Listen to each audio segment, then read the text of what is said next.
Dumdum central জেলের মধ্যে তোলাবাজি, টাকা না দিলে বন্দির খাবার ওষুধ বন্ধের হুমকির অভিযোগ। চাপের মুখে টাকা চেয়ে আত্মীয়দের ফোন করেন বন্দি। একটি ইউপিআই নম্বরে টাকা পাঠান বন্দির আত্মীয়রা, আর সেই নম্বরের সূত্র ধরেই পুলিশের জালে বাগুইআটির বাসিন্দা। অভিযোগকারী বন্দি জামিনে মুক্তি পেয়েছেন। জেলের মধ্যেও তোলাবাজি, টাকা না দিলে খাবার ওষুধ বন্ধের হুমকি বন্দিকে। চাঞ্চল্যকর অভিযোগ ওঠে দমদম সেন্ট্রাল জেলে। তোলাবাজদের চাপে শেষমেশ একটি ইউপিআই নম্বরে টাকা পাঠান জেলবন্দির আত্মীয়রা। সেই ইউপিআই নম্বরের সূত্র ধরে গ্রেপ্তার বাগুইআটির বাসিন্দা। পুলিশের জালে নীরেন্দ্রনাথ শিউলি।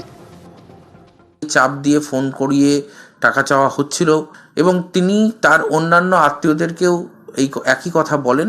তাদের মধ্যে থেকে একজন তার ৫,০০০ টাকা পান এবং পরবর্তীতে তার আরও একজন পরিচিত লোক, তিনিও ১০,০০০ টাকা ওই নীরেন্দ্রনাথ শিউলির অ্যাকাউন্টে পাঠান। তোলাবাজদের হুমকি, তাই জেল থেকেই ফোন। আইনজীবীকে ফোন করেন এক বন্দি। হ্যালো, আমি সঞ্জয় বলছি।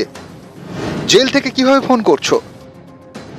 এখানে আমার কাছে টাকা দাবি করা হচ্ছে, ২৫,০০০ টাকা চাইছে, আমার উপর অত্যাচার করা হচ্ছে, এমনকি খেতেও দেওয়া হচ্ছে না। এভাবেই জেল থেকে জেলবন্দি ফোন করেন তার আইনজীবীকে। দমদম সেন্ট্রাল জেল থেকে বনগাঁ আদালতের আইনজীবী দীপাঞ্জয় দত্তের কাছে এই ফোন যায়।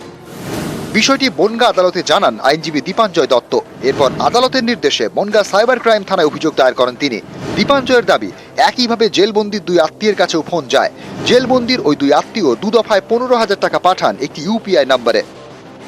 সেই ইউপিআই নম্বরের সূত্র ধরেই পুলিশের জালে বাগুইআটির বাসিন্দা নীরেন্দ্রনাথ শিউলি। আইনজীবী দীপাঞ্জয় দত্তর সন্দেহ, ধৃত নীরেন্দ্রনাথ শিউলির পরিচিত কেউ দমদম সেন্ট্রাল জেলে বন্দী। সেই বন্দী তোলা চেয়ে চাপ দিচ্ছিল তার মক্কেল সঞ্জয় বসুকে, যিনি আবাস জালিয়াতিতে ধৃত।